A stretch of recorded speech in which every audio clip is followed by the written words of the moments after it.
มันนี่เป็นมือเผาสรีระสังขารของพระพุทธเจ้าเพื่อเอิญอัฐมีบูชาหลังจากปรินิพพานไปแล้ววันที่8อัฐแปลว่า8สั่นแหละแล้วเขาก็ระลึกนึกถึงคุณของเพิ่นอันเป็นคุณที่มหาศาลหาประมาณบ่ได้ก็แล้วกันพวกเขาอาจคาดบ่ถึงว่าเพิ่นทำคุณประโยชน์กับโลกนี้และก็โลกหน้าหรือโลกหลายๆโลกที่พวกเขาอาจจะบ่เคยได้ยินได้ฟังเทศกับมนุษย์ก็อย่างหนึ่งจากว่าเวลาเพิ่นเทศนาสั่งสอนกับพวกมนุษย์ก็อย่างหนึ่งระดับหนึ่งกับเทวดาก็ระดับหนึ่งกับหมู่พรหมก็ระดับหนึ่งเด้นั่นแล้วปัญหาต่างๆหรือเป็นอย่างคือมีบอกว่าอายุเท่านั้นกับอายุเท่านี้อาสงไขยพวกเขาจะเว้าเรื่องกับคุยเรื่องกับบ่รู้เรื่องว่าประมาณปีบ่ได้คุยกับเทวดาเว้าเรื่องกับรู้เรื่องคุยกับหมู่พรหมเว้าเรื่องอสงไขยรู้เรื่องนี่คือส่วนบางอย่างที่เฮาบ่รู้ว่ามันยาวนานมันเกินแบบนั้นนี่อายุมนุษย์อาจจะว่าสั้นจำนี่หรือพวกเขาเข้าใจว่าเขาอายุยืนเนาะแต่ว่าสำหรับเทวดาเขาเดี๋ยวมาเบิ่งโลกมนุษย์สั้นๆนิดเดียวบัดนี้สำหรับหมู่พรหมอายุเป็นกับเขาเบิ่งเทวดาเขาเบิ่งมนุษย์หายใจเดียวนึงได้บัดคนละอย่างกันเลยเด้อารูปพรหมนักเข้าไปอีกเป็นอสงไขยบัดนักก็เก่าอีกนั่นแหละเพิ่นจังมีธรรมน่ะเหมาะสมกับสติปัญญาของหมู่สัตว์เป็นว่าจำแนกแจกธรรมให้เหมาะสมกับอุปนิสัยของหมู่สัตว์บ่ได้มีแค่นี้ในโลกบัดนี้ในจักรวาลเนาะมี4บัดนี้เนาะบัดนี้แสนโกฏจักรวาลนี่แหมแล้วความรู้ของพระพุทธเจ้าจึงหาประมาณบ่ได้แล้วก็คำเทศนาของเพิ่นก็แล้วแต่ละอันเพื่อเป็นแรงดึงดูดเพื่อสัตว์ทั้งหลายเขามาเกิดกับโลกเพื่อจะได้ยินได้ฟังธรรมนั่นแหละพระพุทธเจ้าตรัสรู้ขึ้นมานั่น ขึ้นมาทีละองค์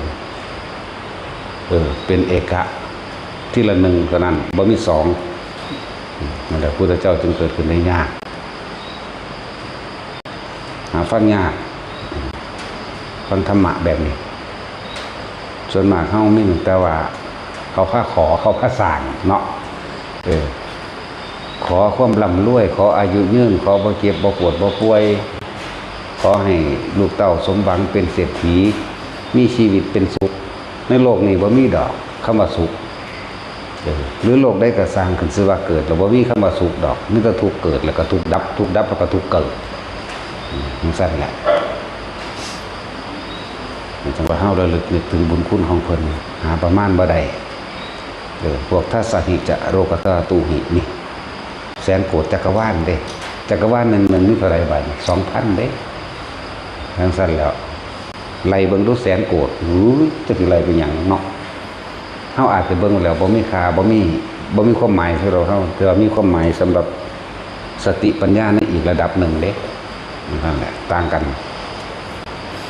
อันนี้เป็นเรื่องไกลตัวเฮาเกินไปเป็นเรื่องอจินไตยบ่สมควรคิดก็ถูกแล้วคนเฮามันคือเพิ่นจำแนกแจกธรรมต่างๆให้เป็นไปตามอุปนิสัยและระดับสติปัญญาของหมู่สัตว์นี่ก็อย่างหนึ่งสั้นอจินไตยอีกอย่างหนึ่งคนเฮาเป็นอย่างคือเกิดมา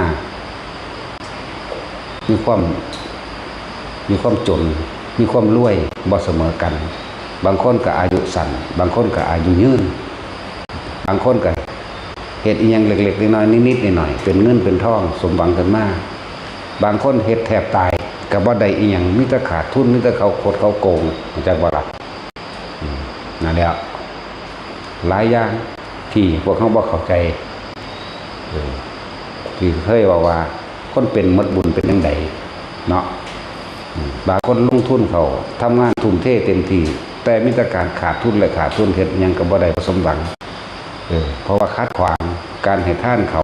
ขวางลาภผู้อื่นก็มีเด้คือว่าเขาสิไปทานหม้องหันหม้องนี้ เ สิได้ไปทำบุญทำทานกับเพิ่นจักพันอยู่ไว้อุ้ยยังไรก็ดอแท้นี่แหละเด้อเหตุอันนึงที่ตะกองบ่สมหวัง100ก็พอเด้อภาษาจังสัตว์นี่เลิ่นว่าขวางราบเราผลกรรมกลับขึ้นมาหาเจ้าของได้บัดนี้เฮ็ดอีหยังก็มีแต่ขาดทุนหรือว่าบัดนี้ไปซอยอันงานบางหันมื้อนี้ก็น่าโอ้ยสิไปมันได้หยังเด้นี่ตัวเองได้เป็นคนที่บ่มีคนซอยเจ้าของเองนี่เลยบ่มีหมู่พวกบริวารที่ให้เกิดความจริงใจได้รับการช่วยเหลือนั่นแหละที่เฮาเห็นยาจกวันนี้พวกขอทานหรือลูกกำพร้าหรือคนพิการที่ถูกรังแกถูกตีทำลายต่างๆนานาสารพัดล้วนแล้วแต่เฮาเห็นปลายเหตุมันเด้ต้นเหตุมันก็สมควรแล้วนี่แต่เฮาเห็นต้นเหตุมันอุ้ยมันจังสั่นจังซี่นะว่าเด้มีแค่ปลายเหตุเด้อเดี๋ยวเห็นคนพิการถูกรังแกถูกยิงถูกฆ่าถูกสารพัดที่เอาเปรียบถูกคดโกงเพื่อเอาโกงเงินคนพิการนี่ตาบอดกระเป๋าของมันเนาะแขนขาพิการกระเป๋าของมันเนาะกับมันโกงมาก่อนนั่นแหละเมื่อมันเบิดฤทธิ์เบิดเดชเบิดบุญก็ว่าไม่ใช่ว่าเขาก็เอาขึ้นในลักษณะนั้นแล้วบางคนทำมาหากินขยันขันแข็งแต่บ่รวยบางคนบ่เฮ็ดอีหยังดอกนิดๆหน่อยๆกันจับขึ้นเป็นเงินเป็นทองหมดเด้นั่นแหละโดยแล้วแต่เป็นปลายเหตุต้นเหตุมันมากคนที่หาอยู่หากินอดอึดอยากทุกข์ยากถือคดถือโกงก็คือเคยขวางเขาเคยขวางเคยโกงแล้วก็บ่คอยมีคนให้ความร่วมมือซอยเหลืออันนั้นอันนี้เพราะว่าไปคัดไปขวางคนเวลาเขาจะไปซอยเหลือกันเหตุการณ์เหตุงานยังยิ่งเป็นงานสาธารณะประโยชน์นี่ฮะห่างคักเด้คือว่าเขาพากันเอามื้อนี้เฮาสิทำความสะอาดริมถนนเนาะทำความสะอาดหรือลือกุฏิศาลาเพื่อสิเฮ็ดไม่เนาะสิเด้อถ้ามีคนสิไปก็ไปขวางเด้เฮ้ยสิแล่นไปเฮ็ดหยังเด้เนี่ยตะของก็เลยถูกขวางเหมือนกันนี่ก็หลายๆอย่างที่เป็นอจินไตยที่บ่คนคิดเพิ่นสิว่าเรื่องของกรรมเป็นเรื่องที่บ่สมควรคิดความหมายของเพิ่นให้เอาปัจจุบันแหละแต่ที่เว้าย่นย่อเข้ามาให้เข้าใจง่ายก็ดีอดีตมันเป็นสิผ่านไปแล้วว่าอาจสามารถแก้ไขยังได้อนาคตก็ยังบ่ทันได้ถึงบ่ควรคำนึงถึงแล้ววาดฝันจินตนาการเป็นการสร้างภพก็ว่าไปฉะนั้นเพิ่นจึงสอนให้เฮาอยู่ในปัจจุบันที่ว่าเป็นอย่างคือว่าคนเป็นเบิดบุญบางคนเด้อเกิดในตระกูลทุกข์ยากและลำบากแต่ว่าในระหว่างกลางคนเกิดเป็นคนร่ำรวยได้จังสิก็มีจึงบอกว่ามันบ่กี่ลังอย่างยืนอีหยังดอกทุกอย่างก็ดีพูดถึงว่าความสำคัญในวันอัฐมีบูชามันก็ต้องโยงไปหาก่อนที่เผาคือเก่า15 ค่ำเดือน 6เป็นวันประสูติหมายถึงเกิดออกจากท้องแม่แล้วก็ตรัสรู้พร้อมกับมือเดียวกันปรินิพพานอนุปาทิเสสนิพพานธาตุตายทั้งร่างกายบัดนี้ตายเบิดทั้งร่างกาย เหตุที่มาของปุสปาสูตรหรือมีการจดจารึกบันทึกเหตุให้เป็นเลี่ยงรอยซึ่งพระธรรมเลี่ยงรอยธรรมบทเลี่ยงรอยพระวินัยเลี่ยงรอยพระอภิธรรมไปทำ 42,000 ตอนนั้นก็ 24,000 นั่นแหละรวมแล้วก็เป็น 48,000 นั่นแหละ 44,000 กับ 22,000 ธรรมบท 22,000 เนาะธรรมบทพระวินัยก็ 22,000 แต่ว่าพระอภิธรรม 44,000 เด้บวกกันแล้วเป็น 48,000 พระธรรมขันธ์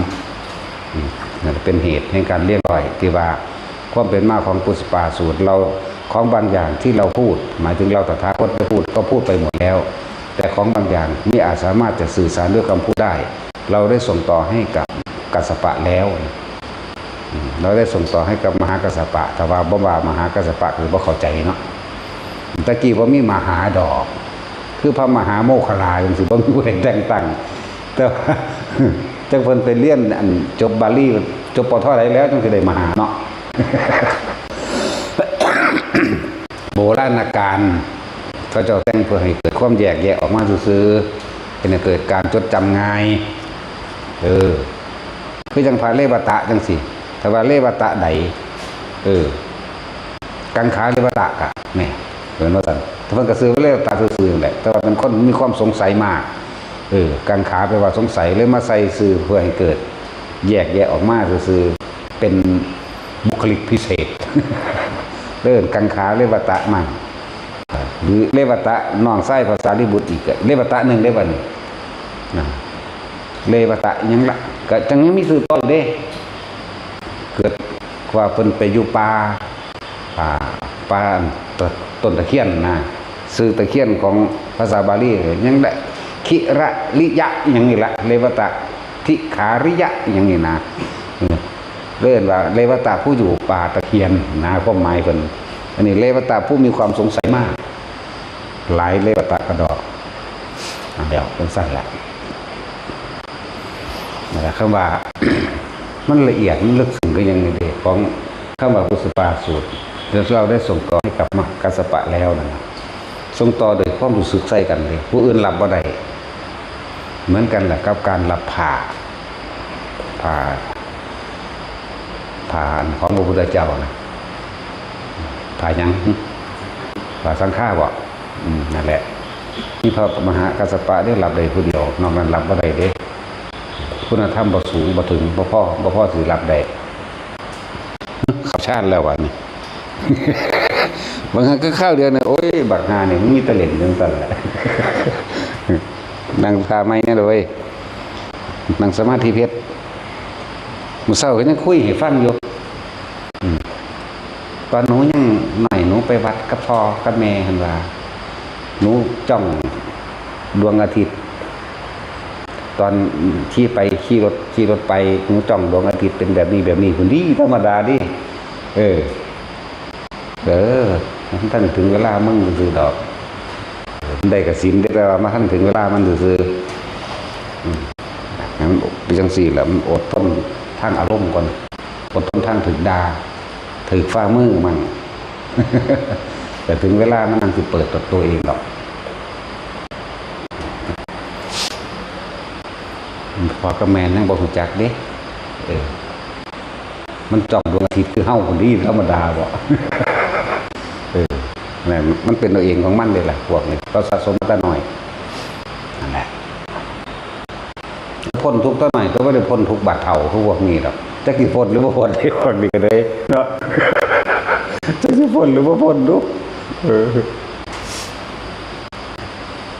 นั่นแหละสิ่งที่ความสำคัญของพระมหากัสสปะที่เป็นสั่งสมออกมาที่โดดเด่นที่สุดซึ่งเป็นเอตทัคคะอยู่แล้วก็คือตุลงขวัต13ข้อมีผู้เดียวเฮ็ดได้สมบูรณ์บริบูรณ์แบบที่สุดนี่ก็อย่างหนึ่งและเป็นผู้เรียงร้อยซึ่งพระธรรมและพระวินัยนี่ก็อีกอย่างหนึ่งนี่เป็นที่มาของโกลบุตรก็เรียกว่าปุตสะหมายถึงลูกโกลบุตรทั้งหลายควรกระทำตามหรือเอาอย่างของพระกัสสปะซึ่งพันธุ์เรียงร้อยครับทำแต่พายุในไว้ให้กุลบุตรทั้งหลายจึงว่าปุตสปาสูตรนี่แหละพี่มาแต่ว่าเคยมีผู้ใดเทศดอกแนวนี่แต่เขานำออกมาเทศในฟังซื่อพอของบางอย่างที่มันขาดหายไปกับแต่งเติมไว้มันสมบูรณ์แต่ที่สมบูรณ์ว่าสมบูรณ์ดอกเดี๋ยวบางน้อยๆมันจะต่อเองดอกเลือกไว้มันแน่นะเพื่อนตอนนี้มันกำลังพักผ่อนอยู่พวกเขาให้เห็นคุณค่าเด้อคำว่าธรรมะนี่คือความจริงของชีวิตตนเองนั่นแหละเด้อที่พวกเขาก็บ่รู้ถูกปกปิดไว้ด้วยความอยากความเห็นแก่ตัวแล้วก็ความอยากมีอำนาจกว่าหมู่อยากบังคับหมู่เห็นแก่ความสุขสบายของตนคำว่าธรรมะคือความจริงนี่ตัวหนึ่งความจริงฝ่ายอกุศลอยากได้อยากดีอยากมีอยากเป็นเฉพาะตนเองอยากมีอำนาจบ่จะแก่บ่จะเก็บบ่จะปวดบ่จะตายนี่ เฮาบ่รู้การกระทำสิ่งใดไปโดยการข่มเหงรังแกในทางอกุศลทั้งหลายเหล่านั้นเมื่อเรียกว่าบุญมันกำลังน้อยเอิ้นว่าบ่บุญก็ว่าอกุศลมีกำลังมากกว่ามันก็สิให้ผลพวกเจ้าเองคือพวกเฮาตอนที่กำลังนมอยู่นี่เนาะมีกำลังกล้าอยู่นี่บ่ได้คอยเฮ็ดเวียกเฮ็ดงานเด้เนาะหาเล่นหาเล่งซื่อๆหากินไปมื้อๆบ่พอสิได้เพิ่งพาเด้แต่ว่าขี้คุยโว้โอ้อวดไว้หม่องหันหม่องนี้หลายเวลาการไปต่อมาแล้วอายุมากขึ้นได้บัดนี้กำลังเบิดคันจักได้อยากดีอยากมีอยากเป็นได้บัดนี้เนาะเฮ็ดเอาว่าซั่นเนี่ยมันซั่นแล้ว มันกันกับคนที่โคดโกงได้หลายเมื่อโคดโกงได้หลายแล้วเข้าใจว่าตัวเองสิเป็นอมตะสิบ่มีการเปลี่ยนแปลงสิบ่มีแต่สุดท้ายแล้วเวลาเว้นกรรมนำท่านน่ะลูกเต้าและหลานมาผ่านเอาเองดอกก็ได้เฮ็ดน้ำเขาได้ต้องได้เสียเปรียบต้องได้หลายอย่างนั่นแหละที่ไหนได้กับตัวเองเฮ็ดไว้เองนั่นแหละแต่ความจริงที่พวกเฮาหลีกเลี่ยงบ่ได้เด้อ เกิดจริงแก่จริงเจ็บป่วยจริงตายจริงมีไหมบ่มีผู้ใดสิบ่ตายจักคนเด้บัดนี้ความจริงอันนึงที่เป็นเหตุแห่งให้พวกเฮาเป็นทุกข์มากที่สุดคือความรักจากบ่ล่ะความรักความอาลัยบ่มีผู้ใดอยากตายจากสิ่งที่รักแล้วก็บ่มีผู้ใดอยากให้สิ่งที่รักนั้นตายจากเจ้าของดอกนั่นแหละตัวนี้แหละเหตุให้คนทุกข์มากที่สุดเลยแล้วก็เวียนว่ายตายเกิดมากที่สุดคือความรักความอาลัยนั่นแหละบุคคลที่เรารักเขาก็พยายามทำกับเฮาเพื่อเขาก็จะได้รับความรักขึ้นไปบุคคลที่รักเราบัดนี้บุคคลที่เรารักกับบุคคลที่รักเรามันต่างกันอยู่เลยเนาะอยากว่าล่ะบุคคลที่เรารักเฮาสิพยายามเอาอกเอาใจเขาเพื่อให้เขากับมามอบความรักให้กับเฮาวันนี้บุคคลที่รักเราเขาก็พยายามทำเพื่อเฮาเพื่อให้เฮาไปหาเขาคือกันเนาะจะแล้วจึงบอกว่าทุกจึงเกิดจากสิ่งอันเป็นที่รักทั้งบุคคลที่รักเราและบุคคลที่เรารักจากวัดนี้ล้วนแล้วแต่เป็นเหตุแห่งทุกข์เสมอกันเนาะเพราะความรักทั้งหลายเหล่านั้นของคนทั้งหลายสัตว์ทั้งหลายรักก็หวังเอาไว้ครอบครองเพื่อสนองตัณหาตนเองเข้าใจว่าล่ะเมียกูผัวกูนี่แล้วบอกเต็มมันก็เลยเห็นปะก็เอาไว้แต่ยึดไว้เป็นของกูนี่แหละไว้แต่สนองตัณหากูนี่แล้วผู้ใดมาสู้ใดบ่ล่ะบ่แล้วมึงตายเนาะสั่นแล้วนี่คือความจริงอันหนึ่งที่พวกเฮาก็บ่รู้ว่าพวกเฮาเป็นทุกข์บัดบุคคลที่เรารักตายจากได้บัดให้นำได้บัดตอนที่เฮาให้นำนะภาพต่างๆอันเป็นอดีตความรู้สึกเก่าๆความจำเก่าๆพูดเกิดมายิ่งปรุงแต่งยิ่งนึกยิ่งหน้าการยิ่งหลายอย่างเนาะให้สะอึกสะอื้นนั่นแหละเพราะว่าเฮาบ่ฮู้ความจริงคือหยังเรากำลังยึดความจริงคือหยังความจริงคือเกิดมาแล้วก็ต้องแก่ก็ต้องเจ็บก็ต้องป่วยก็ต้องตายนี่แหละเพราะว่าเฮารู้บ่เท่าทันเพราะความรักนั่นแหละปิดบังเอาไว้ซะก่อนแล้วบ่เห็นความจริงโดยธรรมะเฮาเฮ็ดเพื่อคนที่เฮาฮักนะเฮ็ดได้ทุกอย่างเด้ฆ่าก็ได้เด้ลักปล้นจี้ก็ได้เด้นี่คือบุคคลที่เรารักเฮาอยากให้บุคคลที่เรารักนั้นอยู่สุขสบายเข้าใจว่าล่ะอยู่สุขอยู่สบายแล้วก็มีทุกอย่างที่ปรารถนาเฮาจึงทุ่มเทตัวเองเพื่อบุคคลที่เรารักหาอยู่หากินหัวจักนิดเหนื่อยมีแต่สิได้ไปหน้าเพื่อสิอ้างกับคนที่เฮาฮักเนาะแม่นบ่แท็กซี่แต่เดือนใดได้เงินหลายโอ้ยเนาะสิดีดาเด้ ถ้าเดือนใดบ่ได้มันจะเป็นเหี่ยวใจห่อเหี่ยวเพราะว่าบุคคลที่เรารักเขาจึงมีการสร้างบ้านสร้างเรือนเป็นเหตุให้เกิดการสร้างบ้านเรือน เพื่อให้บุคคลที่เรารักมีความอยู่สุขสบายใจว่าหลักสั่นแล้ว เขาจึงทุ่มเททุกอย่างเลยบ่พ่อปนกับปนพ่อกี้กับกี้พ่อขากับขาพ่อรักกับรักเด้พ่อตัวเอาแบบใดโน่นความผิดให้กันแบบใดผู้อื่นชิบหายกระช่างขอให้เราสมหวังในสิ่งที่เราปรารถนาก็เพื่อบุคคลที่เรารักเป็นเบิร์ดทุกอย่างมันบ่เลยแต่แค่บุคคลมันบ่เป็นแค่เฉพาะบุคคลที่เรามันเลยไปถึงอำนาจบ่ล่ะคือบ่อยากให้ผู้ใดมาข่มเหงเมียกูผัวกูลูกกูไปได้บาดนี่มันเลยเถิดไปนั่นอำนาจเกียรติยศศักดิ์ศรีขึ้นไปได้บาดนี่คำยกย่องสรรเสริญเด้นี่คือของเลยความจำเป็นที่มนุษย์ทั้งหลายเป็นบ้าเดี๋ยวนี้แหละเนาะอยากให้คนยอมรับตัวเองว่าตัวเองเก่งเด่นแล้วก็อยากให้คนอื่นเคารพนับถือบ่ว่าแต่เพราะตนเองเมียตนเองด้วยลูกตนเองด้วยผัวตนเองด้วยไล่ไปนั่นว่าล่ะจังซั่นแหละก็เลยทำกรรมต่างๆสารพัด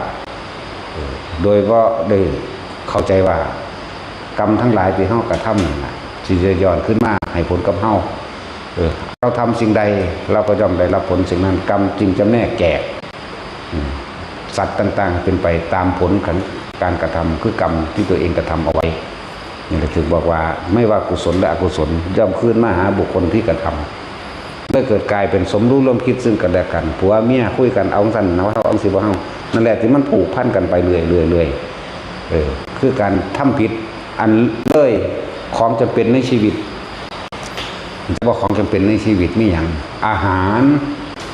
นี่ที่หนึ่งของโลกอาหารที่อยู่อาศัยเครื่องนุ่งห่มยารักษาความเจ็บปวดยาแก้ปวดยารักษาโรคอะไร4 อย่างเท่านั้นแต่เลย4 อย่างนี้ขึ้นไปบัดนี้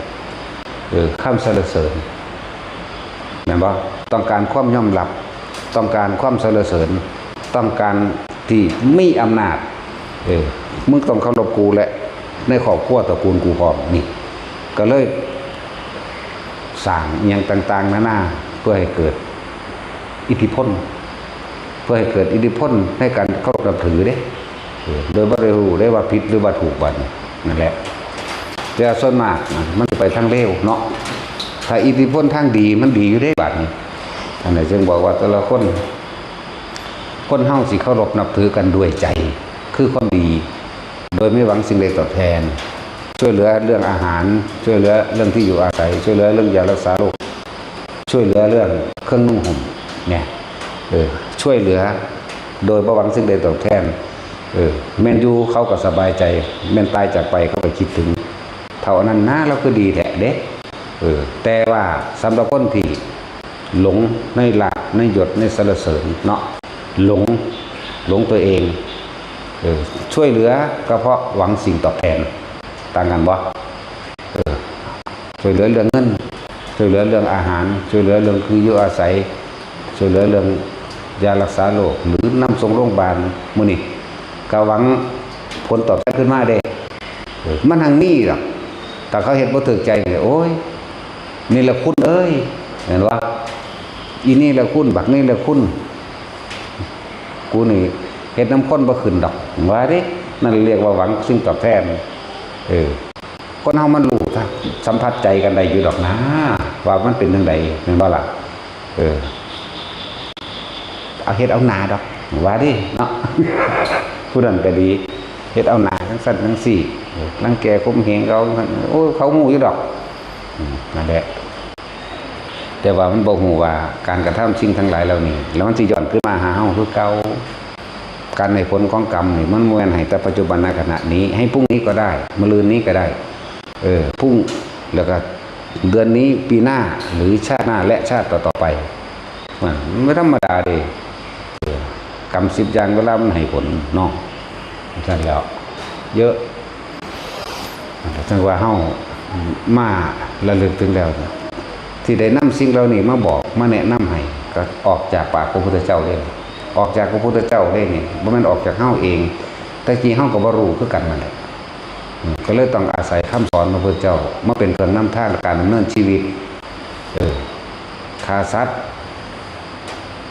ลักทรัพย์ประพฤติผิดตามอำเภอใจของเจ้าของเองโดยการข่มเหงผู้อื่นบังคับผู้อื่นเนี่ย โกหกทำให้ผู้อื่นเสียชีวิตและทรัพย์สินหรือดื่มสุราเมลัยตลอดทั้งของมึนเมาทั้งตัวเองดื่มเองกินเองเสพเองและหรือชักชวนผู้อื่นกรรมทั้งหลายล้วนย้อนขึ้นมาหาเจ้าของบนเด็กเห็นไหมก็สิ่งเหล่านี้กัน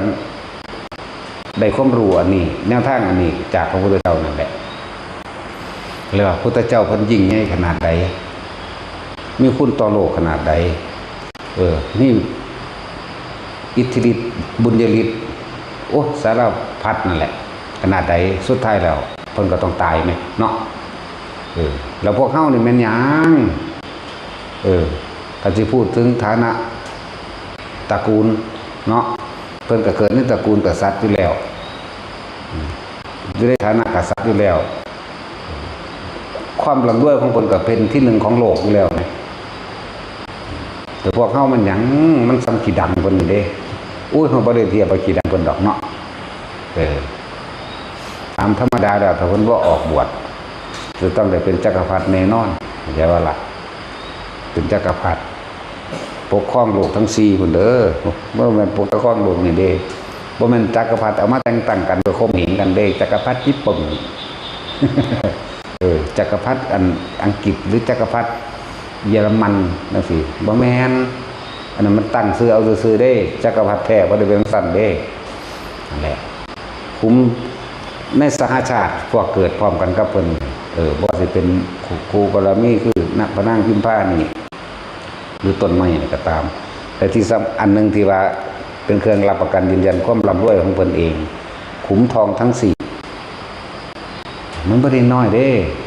ขุมละโยชน์รู้จักบ่ กว้างโยชน์ยาวโยชน์ลึกโยชน์นี่แหม4แล้วก็ยิบปั๊บพูดกันมาแทนกันปั๊บโหลดจังสั่นตัวแล้วพวกเฮามันมีอยู่บ่จังสั่นบ่แล้วนี่แหละคือพูดถึงว่าเครื่องรับประกันยืนยันความรวยของเพิ่นนั่นหนึ่งคือคุ้มครองทั้ง4ถ้าไม่ได้อนุญาตให้ใครใครก็ไม่อาจสามารถนำไปได้จังสั่นแหละถ้าเพิ่นว่าให้คนนี้มันจังไปเด้ถ้าไม่ให้บ่มีทางบ่มีไผลักเอาไปพร้อมมันเกิดจากบุญของเพิ่นเองจังสั่นแหละจึงบอกว่าเพิ่นเป็นเจ้าฟ้ามหากษัตริย์เมียเพิ่นก็มีผู้บักงามอีกแล้วก็เมียน้อยเพิ่นอีก 74,000 คนเพิ่นเด้จักว่าล่ะปราสาท3ฤดูคือเพิ่นสิอยู่ต้องอยู่ในอากาศเป็นปกติแบบพอดีเย็นสบายไหมหน้าฝนอยู่ปราสาทหลังนี้ชื่อว่าจังซี่หน้าร้อนอยู่ปราสาทหลังนี้ชื่อว่าจังซี่หน้าหนาวอยู่ปราสาทหลังนี้ชื่อว่าจังซี่เด้ลืมชื่อแล้วมันเสียหลายชื่อโพดชื่อบ่ได้แล้วแต่ละปราสาทคิดบังอยู่นั่งสนมปราสาทเราเท่าใดก็ 74,000 นั่งก็แบ่งออกผู้ละครึ่งตัวหาร3จังซั่นแล้วเพิ่นคืออุทิศตนเพื่อบุคคลทั้งหลายคือพวกเฮาได้เนาะพวกเฮากำลังแสวงหาในสิ่งที่เพิ่นถิ่มความร่ำรวยเกียรติยศศักดิ์ศรีความเป็นใหญ่ถิ่มเบิดเพื่อสินำความจริงธรรมะ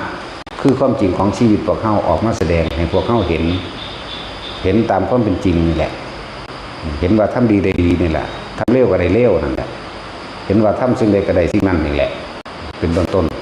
เห็นว่าทุกสิ่งทุกอย่างเกิดขึ้นจากการกระทำของตนบ่มีผู้ใดมาดลบันดาลใดบ่มีเทพเทวดาอินพรหมมาดลบันดาลสุขและทุกข์ให้ผู้ใดใดทุกอย่างเกิดขึ้นจากการกระทำของตัวเองคนบางคนเกิดมาพิการเลยกตะของเคยเฮ็ดไว้เข้าใจบ่ล่ะคนบางคนพิการตอนอายุขวบ1 2ขวบ3ขวบไล่ไปแล้วแต่มันสิเป็นนั่นก็คือตัวของเฮ็ดไว้คนบางคนเกิดมาเคยเป็นเศรษฐีแต่ว่าเสือกตกทุกข์ได้ยากยิ่งกว่าเกิดมาเป็นยาจกซะด้วยซ้ำไปนี่ก็เจ้าของเฮ็ดไว้บ่แม่นผู้ใดโดนบันดาลเด้เดี๋ยว จังซั่นแหละคนบางคนเป็นหยังคือผัวป๋าดูแท้เป็นหยังคือเมียป๋าดูแท้ก็เจ้าของเฮ็ดไว้คือกันนั่นแหละหยังคือดีหลายอย่างเรื่องของกรรมอีกแล้วเป็นอหินไตยอีกแล้วแต่ว่าคือเฮาระลึกนึกถึงว่าเพิ่นยิ่งใหญ่ขนาดนั้นสุดท้ายเพิ่นก็ต้องตาย แล้วพวกเฮาเด้เฮาเปรียบซ้ำคือหมดคือหยังนี่เด้เนาะ เฮานี่คือหมดขิวซึ่งบ่มีผิดสงอีหยังบ่แม่นหมดแดงเด้หมดแดงมันยังมีผิดกัดเก็บอยู่เด้หมดดำคิ้วๆแมั้ยเพราะฉะนั้นจะคิดพ่อเด้หมดคิ้วๆดำๆแมั้ยมักไต้เขาดังคนดอกอันหมดจังซั่นกัดก็บ่เป็นหยังบ่เป็นเด้นี่แล้วพวกเฮามันแค่นี้นึงพวกเฮาสิมาหวงแหนมาหยังกระแดะแนวทางเพิ่นก็บอกกับตัวท่านคือการสละออกคนมีบุญเป็นจังไดคนมีบุญคือคนที่เบา เบาใจสงบเป็นเบายิ่งสละมากได้มากเท่าไหร่ก็ยิ่งเบาเท่านั้นแหละสบายใจเท่านั้นแหละนี่คือคนมีบุญคนมีบุญคือคนบ่ได้หวงหยังดอกแล้วเรื่องสั้นตัวมันก็สอนตัวท่านเป็นเบื้องต้นศีลเป็นธรรมการภาวนาเป็นที่สุดสอนไว้แล้วแหละบัดนี้พวกเฮานี่ท่านขาดบ่ท่านแลกของบ่ทำตนเองยังสิหาความเห็นแก่ตัวไปให้หน้าอยู่เนาะถ้าเฮาเข้าใจมีความเห็นตามความเป็นจริงว่าถ้าเฮาท่านขาดโดยบ่หวังผลว่าในท่านบ่มีจิตเพราะในผลในท่านบ่สังสมในความอยากได้หยังอยากเป็นหยังบ่เลยท่านคือการเสียสละขาดออกให้เห็นลึกเข้ามาในความเห็นแก่ตัวของตัวเองก็เลยบ่หวังผลในท่านแต่มันก็สบายใจมันก็เบาคนบ่อยากได้ท่านตัวนี้น้อมเข้าไปสู่คำว่าศีลคนบ่อยากได้มันบ่เฮ็ดผิดศีลดอกแปลว่าล่ะมันบ่ไปฆ่าไผเด้น่ะบ่ไปฆ่าบ่ไปพ่นจี้ตัวหลักหยังไผบ่ได้เมาเสพหยังต่างๆเด้ต่อมากับภาวนาเรียกว่าเห็นสภาวะของเจ้าของเองเกิดขึ้นนะทำให้เกิดขึ้นเกิดหยังล่ะเกิดจิตตั้งมั่นนั่นแหละจิตตั้งมั่นดีแล้วมันก็เห็นหนทางออกจากทุกข์คือเห็นความคิดนั่นแหละสาเหตุของความเกิดทั้งหลายแหล่โอ้ความคิดนี่เองตัวนั่นแล้วจังแหละว่าทุกคนบอกที่สุดของทุกคนว่าเฮานี้บ่พ้นความตายเด้อเจ้าสิรวยปานใดก็สร้างขึ้นชื่อว่ารวยแล้วก็ต้องมีความแก่คนเฮาแก่คนเฮาตายซุมื้อนี้เฮาสิเข้าใจบ่เนาะคิดมึงเข้าใจหรือยังแก่เป็นจังไดตายเป็นจังไดร่างกายมันค่อยๆตายไปเลยขี้มูกออกน้ำลายออกนั่นแหละตายไปเรื่อยๆใจว่าล่ะนั่นแหละแก่ตายไปเรื่อยๆกินแล้วก็ต้องขับถ่ายออกมันบ่นั่นแหละว่าแก่ตายไปเรื่อยๆเป็นนั่นคือว่าเกิดแก่เจ็บตายนั่นบ่ซั่นคือว่าเกิดหรือเจ็บแต่จังมาแก่จังมาตายแท้นั่นบ่แม่นเด้จักว่าล่ะอันใดเฮาแก่แล้วตายไปทุกวันด้วยกันของเสียของผิดผมคือโลนได้สั่นว่าท่านได้เฒ่าก็เลยเนาะ ว่าท่านได้เฒ่าโดยความเข้าใจของคน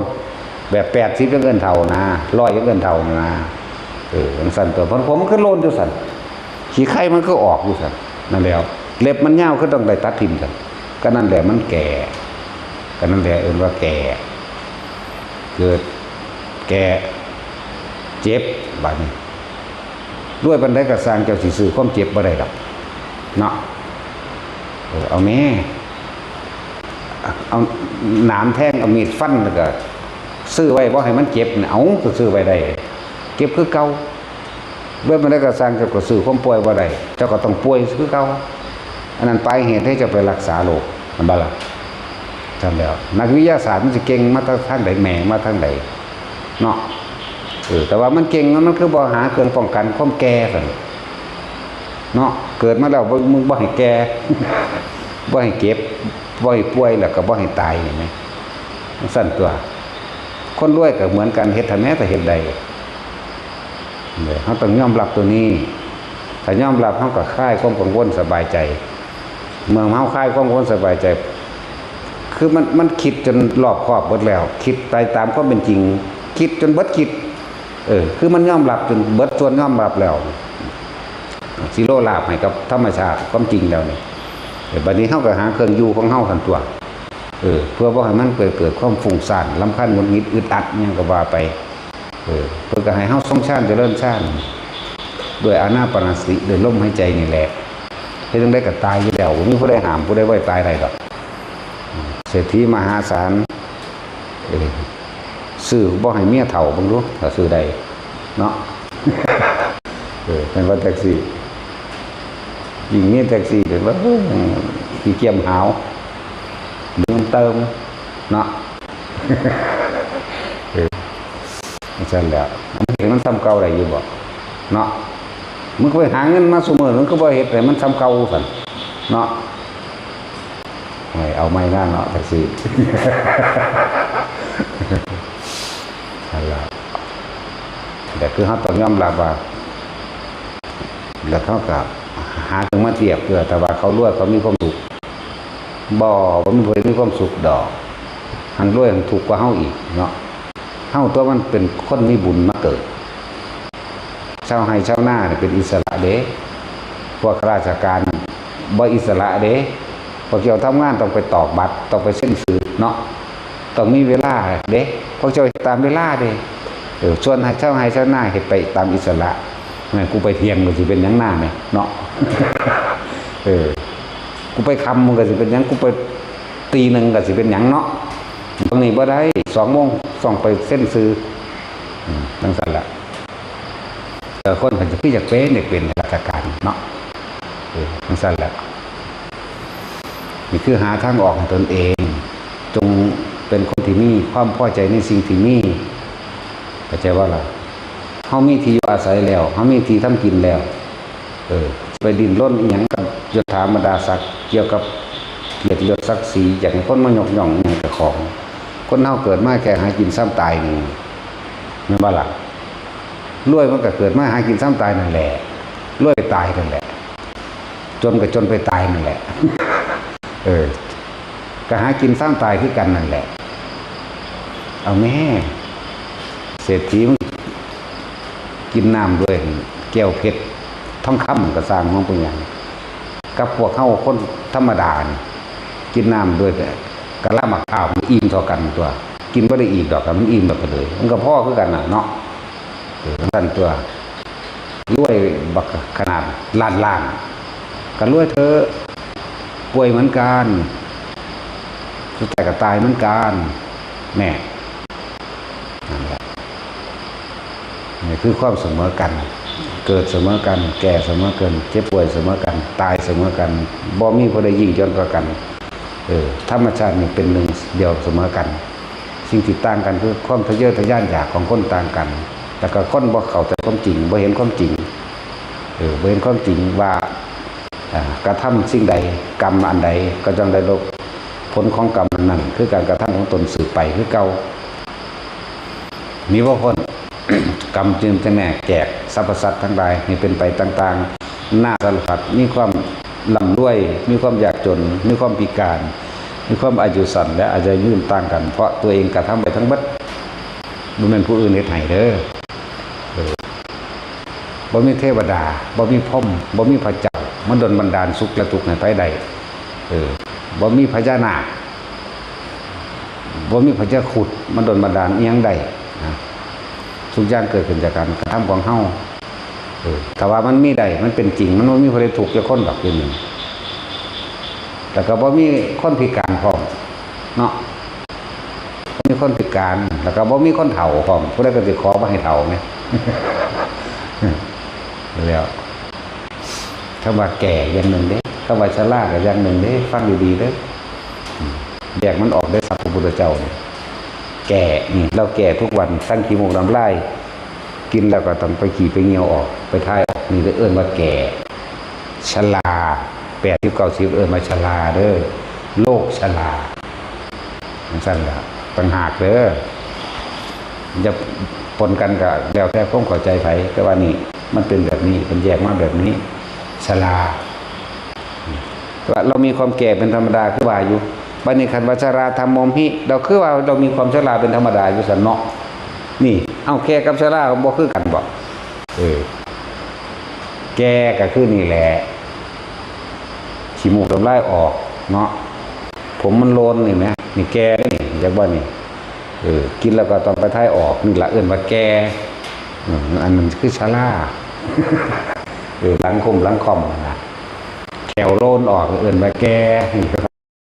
ก็ละสั้นแล้ว จะไปเงินยังถอดพวกเข้าทั้งที่ดีหาวิธีว่างจิตจากของให้เป็นกลางเด้อผู้ใดสิทำจิตให้เป็นกลางผู้นั้นจะพ้นจากทุกข์ทั้งปวงจากการเกิดเลยความเกิดไม่เป็นทุกข์ถ้าผู้ใดบ่เกิดผู้นั้นก็บ่ทุกข์นั่นเองเข้าใจคำว่ากลางบ่เข้าใจคำว่าบ่วันไหวบ่กลางคือลมหายใจกลางคือการทรงฌานเจริญฌานด้วยอานาปานสติหรือเอาจุดใดจุดหนึ่งเป็นเครื่องอยู่นี่เอิ้นว่ากลางแล้วไผสิเฮ็ดอีหยังมากกระทบกระเทือนอยู่บ่ก็คือแปลว่าบ่หวั่นไหวเพราะว่าเฮาฝึกจากว่าคนที่อยู่กับลมหายใจตายก็ลมหายใจได้มันบ่มาเกิดดอกคนทรงฌานจะเดินฌานมันบ่มาเกิดดอกได้ข้างบนแล้วต่อข้างบนต่อไปอีกได้ก็ได้จากบ่ล่ะแม่นบ่อันถึงที่สุดในขณะนี้ก็ดีเฮาอาศัยพระปัญญาของพระพุทธเจ้าเด้เฮานี่คำว่าเชื่อและพิสูจน์แล้วตามความเป็นจริงแล้วว่าพระผู้มีพระภาคเจ้าของเฮาเนี่ยตัดสิ่งใดที่ไม่จริงไม่มีเด้พูดผิดไม่ได้เด้พระพุทธเจ้าอยากว่ามีแต่บอกจริงอย่างเดียวบ่พูดบ่เว้าผิดแล้วก็บ่เว้าเล่นบ่พุนผันแล้วกำหนดรู้โดยญาณสกรจังเว้าเด้เห็นว่าซั่นแล้วพวกเฮาบ่ได้มีหยังแล้วพวกเฮามันบอกตามอารมณ์เนาะว่าแต่สิเพิ่นบ่มีอารมณ์เด้ซั่นแล้วบ่วิปานจากเพิ่นแต่เพิ่นอยู่บรรดาเด้อยากว่าล่ะเธอรู้จักวิสัยแห่งเราเหรอหรือเด้รู้แล้วเถียงเลยได้เฮากันเลยรู้ถ้าไม่รู้ไม่พูดแล้วแต่เพิ่นอยู่บรรดาเด้ขนาดภาษาลิบุตรเราเทียบเคียงไปรู้วิสัยพุทธวิสัยถึงดาเด้ขนาดว่ายอดเอาได้นะแต่ห้ามทะลึ่งซื่อๆดอกแหละบ่ต้องไปเงินแปลกแหวกแนวกับไผดอกบ่ต้องไปสะอื่นสะออนไผหรืออิจฉาริษยาไผดอกเขาสิร่วมสิรวยเขาสิเป็นแบบใดก็สร้างเฮามีความเสมอกันตายนี่คือความเสมอกันร่างกายเอาไปใส่ล่ะพุทธเจ้าเฮากับเผาถิ่มมันบ่ตายเราจะลืมเด้บัดนี้เรื่องของร่างกายตายแล้วบ่มีความหมายเด้เอาไปแผ่ใส่ไก่ตรงแม่ถิ่มไปลานขาขาไก่เอาไก่ตัวนี้ตายเอาไปเขาเขียนไว้50 บาทเนาะศพคนตายนึงใครเอาไปให้10,000เบิ่งรู้ใครสิเอาอันใดเนาะบ่มีค่าขนาดนั้นเด้ตายแล้วก็ผู้ใดก็ว่าเป็นผีผู้นั้นผีผู้นี้เนาะนั่นแหละแต่ว่าสิ่งที่บ่ตายคือใจของเฮาเองบ่ตายนี่เขานิพพานก็บ่ตายกิเลสมันตายผู้เขานิพพานแล้วแต่คนกิเลสบ่ทันตายก็ไปเกิดตามสิ่งที่ของยึดที่จะของติดนั่นแหละติดยึดติดจิตติดที่ไหนจิตต้องมีที่ตั้งเป็นทางที่สิไปซะก่อนแต่การคิดนึกปรุงแต่งในระหว่างทางก็เกิดอารมณ์นั่นแหละเป็นภพต่างหากเด้ฟังดีๆเด้เวลาเฮาคิดถึงบุคคลที่เรารักเอาคิดถึงลูกถึงหลานมึงรู้บัดภาพลูกหลานก็เกิดนั่นบ่นั่นมีที่ตั้งแล้วจินตนาการปรุงแต่งไปก็เกิดอารมณ์ปนกันไปพร้อมเด้นั่นแหละพอเกิดเป็นจังซั่นเด้อเฮ็ดจังได๋เฮาสิหยุดเฮ็ดจังได๋เฮาสินิ่งกับมันได้นั่นแหละบอกเลยสุดเลยทีเดียวมันก็บอกได้อยู่ดอกแต่ว่ามันบอกยอดจะว่าเฮาก็ค่อยๆฝึกเอานั่นแหละแต่บ่จะเกิดอีกค่อยๆฝึกเอาแม่ให้ซุมืออยู่แล้วล่ะว่าผู้ใดว่าท่านได้เป็นมาฝึกเอาเด้อพวกเจ้าสิร่ำรวยเพียงใดก็สร้างซื้อบ่ได้แนวมึงพวกเจ้าต้องมาฝึกเอาแล้วก็เป็นด้วยตนเองทุกข์ก็ตามมาฝึกเอาคือกันคนรวยก็ฝึกได้คนจนก็ฝึกได้เด้บ่มีเงินจักบาทก็ฝึกได้เด้มีเงินเท่าใดล้านก็ฝึกได้คือกันนี่แม่ความเสมอกันนะแล้วมาฝึกเอามาฝึกมาเฮาบ่ได้เอาเงินดอกมีแต่ย่านบ่ได้แต่ฝึกได้ก็ไล่หนีรถบัดปลาไปเฮ็ดเอาของไปของมันถ้าบ่ได้ก็ไล่คือกันโอ้ยพวกประสาทนั่นแหละแล้ว จังว่าพวกเฮาไล่เบิ่งดีๆเด้อ พระพุทธเจ้ายิ่งใหญ่ขนาดใดเนาะสุดท้ายพระองค์ก็ต้องสละร่างกายทิ้งไปเหลือของไว้แต่ธรรมะคือความจริงนี่บ่ตายพุทธศาสนาบ่ตายธรรมะความจริงบ่ตายเป็นอมตะอมตังอยู่เช่นนั้นนั้นพุทธเจ้าสิเกิดหรือบ่เกิดก็สร้างความจริงยังอยู่เหมือนนั้นแต่ว่ามันบ่มีผู้ใดเอาความจริงมาให้พวกเฮาได้ยินได้ฟังมาพวกเฮาปฏิบัติมันซื่อๆและการอุบัติขึ้นของพระพุทธเจ้าบ่ได้อุบัติขึ้นมาบ่ได้เกิดขึ้นมาเพื่อว่าจะทำให้ใครร่ำรวยจะทำให้ใครสุขสมบัติในลักษณะว่าให้สมบัติได้โลธามดาศักดิ์ได้ลาภสักการะให้มีอิทธิพลเหนือไผ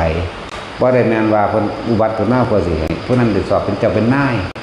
บ่แม่นว่าสิมาโดนบันดาลให้ผู้นั้นผู้นี้ได้เป็นสสเข้าใจว่าล่ะอบต.สว.สจ.นั่นแหละบ่ได้อุบัติขึ้นมาว่าสิพระเสกสนบันดาลบ่ได้เป็นแบบนี้อุบัติขึ้นมาถ้าจะเปรียบเทียบเราพระผู้มีพระภาคเจ้าเป็นดุจดังว่าเผ่าพันธุ์ของพระอาทิตย์ให้ความสว่างสำหรับโลกเสมอกันพระพุทธเจ้าจึงอุบัติขึ้นมาให้ความสว่างสำหรับใจของหมู่สัตว์เสมอกันคือแสงแห่งธรรมนั่นเองนำความจริงเข้าสู่จิตใจของหมู่สัตว์นั่นเองแล้วหมู่สัตว์ทั้งหลายจะเดินตามหรือบ่เดินตามก็แล้วแต่บ่ได้บังคับนั่นแหละ พวกเราก็คิดเอาจังความสลดสังเวชใจในตนเองเอาเพิ่นยิ่งใหญ่ขนาดนั้นเพิ่นรวยขนาดนั้นเพิ่นก็ยังสละตัวเองออก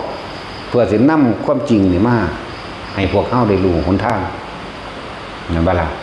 แต่ก็คิดเบิ่งเอาเจ้าฟ้ามหากษัตริย์มีมาเท่าใดแล้วตั้งแต่สมัยพุทธกาลหรือเฮาอ่านประวัตินั้นประวัติเมืองนั้นเมืองนี้ลบล้าฆ่าฟันกันตายกันไปเป็นทอดๆเนาะจังซั่นแล้วบ่มีผู้ใดอยู่คงทนได้นี่หรือเจ้าฟ้ามหากษัตริย์เฮาเนี่ยก็ค่อยๆเป็นแต่ละพระองค์ตายไปบัดนี้เฮาอ่านในประวัติต่างๆวรมันที่เท่านั้นเท่านี้ก็ตายไปจนเบิดจนบ่มีวรมันแล้วแน่หาความจีรังอย่างยืนได้บ่ได้บ่มีหยังจีรังอย่างยืนจากอันจักอย่างดอกแล้วบัดนี้พวกเฮาหันเข้ามาในตัวเองนั่นแหละหันเข้ามาเบิ่งในตนเองคนความคิดเจ้าของเองมันเป็นคนเฮาส่วนมากก็ทุกข์เพราะว่าความคิดนั่นแหละอันอื่นบ่ทุกข์ปานใดหรอกเพราะปานกันเนาะเพราะปานกันแต่หิวมากก็หากินอิ่มได้เสมอกันก็เศร้าอยู่เนาะบ่ว่าคนรวยหิวกินอิ่มแล้วมันก็เศร้าเด้คนจนหิวกินอิ่มก็เศร้าคือกันเด้แต่ว่าที่หิวบ่เป็นบ่พอบ่เศร้าพวกโรคจิตโรควิญญาณ โรคทางวิญญาณโรคอิ่มบ่เป็นโรคพ่อบ่เป็นเข้าใจว่าล่ะมันสั้นเพื่อเรียกว่าฝึกให้ใจฝึกให้จิตมันหยุดมันนิ่งเป็นแนวมันจึงสิเห็นความบ่จีรังอย่างยืนเห็นความบ่เที่ยงของสรรพสิ่งทั้งหลายมีความเกิดเป็นธรรมดามีความแตกดับเป็นธรรมดาจริงๆคนเฮามันฟังเข้าใจอยู่หรอกเกิดมาตายฟังเข้าใจแต่ว่ามันสิเฮ็ดจังใดสิละความตายใดหมายถึงบ่ย่านตายเฮ็ดจังใดสิละสุขเลยเฮ็ดจังใดจังสิเข้าใจคำว่าละสุขเฮ็ดจังใดมันก็สอนอยู่เสมอนั่นแหละอานาปานสติอยู่กับลมเด้อทรงชาติเด้อหาถึงอยู่เด้อทุกคนต้องวางความปรารถนาให้เบิดบ่ปรารถนาอยากได้หยังบ่เป็นหยังพอเฮาเห็นโทษทั้งความอยากได้และอยากเป็นแล้วแม่นบ่ล่ะตะกี้มึงอยากได้เมียมึงเนาะ แต่ละมื้อมึงก็คิดจินตนาการไปเรื่อยไปเนาะไปจีบเขาได้บัดจังสั่นจังซี่ไปได้บัดนี้เวลาไปจีบมึงเขาว่าเขาสิพาเจ้าไปนิพพานได้ก็จะเอากับมือข่อยบ่จักได้อยู่บ่มึงคือบวชอยู่ เรื่องนั้นแล้วมันบ่ฮู้นะนั่นคือความบ่รู้อวิชชาบังตาโลกทางวิญญาณโลกทางสัมผัสมันจังว่าล่ะผัสสะทางวิญญาณมันเป็นของมันเองดอกขนาดบ่มีโรงเรียนสอนเนาะแต่ที่มึงไปเรียนโรงเรียนใดอยู่บ่อันเวลาสอนเอากันบ่ได้เรียนเด้เนาะมึงพ่อแม่บ่ได้สอนอีกเด้มันคือเป็นเหลืองเนาะแปลกประหลาดบ่ บ่มีโรงเรียนสอนพ่อแม่ก็บ่สอนปู่ย่าตายายก็บ่สอนเห็นว่าซั่นมันเคยเฮ็ดเป็นร้อยเฮ็ดเอาอีกต่างหากเด้เนาะไปหาที่มุ่งบังลี่เฮ็ดกันเด้เนาะถ้ามีโรงเรียนเฮาสิไปเป็นครูเนาะตัดสินเฮาว่าตัดสินจะบ่ต้องไปดอกจะเป็นคนขับรถให้ข่อยไปเป็นครูเองนั่นจังซั่นเด้นี่แปลกประหลาดบ่นี่มันคือเป็นผู้ใดสอนพญาค้อนก็เลยหลายคนเด้พญาค้อนจังซั่นแล้วทุกบัดเผาจังซั่นแล้วบ่มีผู้ใดสอนพ่อแม่ก็บ่สอนลูกมันก็เฮ็ดเป็นเนาะและปัญหาอุปทานความฝังหลากลึกอยู่ในจิตในใจที่พวกเฮาสั่งสมไว้เพราะว่าพวกเฮาบ่เคยเห็นโทษมันกามราคะความยินดีพอใจนั่นแหละในรูปในรสในกลิ่นในเสียงนั่นแหละเป็นรูปร่างลักษณะท่าทางผู้นี้กูมากูพอใจบ่ได้เกี่ยวกับงามหรือบ่งามเด้ถ้าเว้าตัดสินใจว่างามของผู้อื่นก็ว่าบ่งามนำตัวนี้นี่ยังเป็นที่สุดของคำว่าความสวยและความงามคือจังเขาคุยกันเรื่องรูปนั่นแหละเป็นความงามเนาะนี่ก็เถียงบอกว่าแม่นรสเป็นความงามกลิ่นเป็นความงามนั่นนี่เป็นความงามพระพุทธเจ้าบอกว่าความพอใจตัวเดียวร่วมไปเลยเนาะรูปรสกลิ่นเสียงสัมผัสอารมณ์ความรู้สึกลงตรงที่ความรู้สึกว่าพอใจหม่องเดียวเลยเหตุจังใดเฮาสิละความยินดีพอใจในสิ่งทั้งหลายทั้งปวงใดพอใจในรูปลักษณะท่าทางบุคคลสัตว์สิ่งของพอใจในแม้กระทั่งสัมผัสทั้งอากาศร้อนหนาวเย็นแม่นบ่พอใจในอย่างต่างๆนั่นแหละเธอเดินว่าผัสสะแบบว่าแต่จังใดเฮาสิหยุดผัสสะได้จังซี่นะว่าบอกว่านี่มันบ่เข้าใจมันได้หรอกเฮ็ดจังได๋สิเศร้าคิดได้เอาง่ายๆโลดวิธีเศร้าคิดก็คืออยู่ลมหายใจน่ะอยู่ในการทรงฌานจับจุดอารมณ์เป็นนั่นแหละลืมว่าเพิ่นยิ่งใหญ่ขนาดใดสุดท้ายก็ต้องเผาทิ้งร่างกายนี่ทิ้งเสมอกันเด้อเกิดเป็นเจ้าฟ้ามหากษัตริย์จักรพรรดิก็สร้าง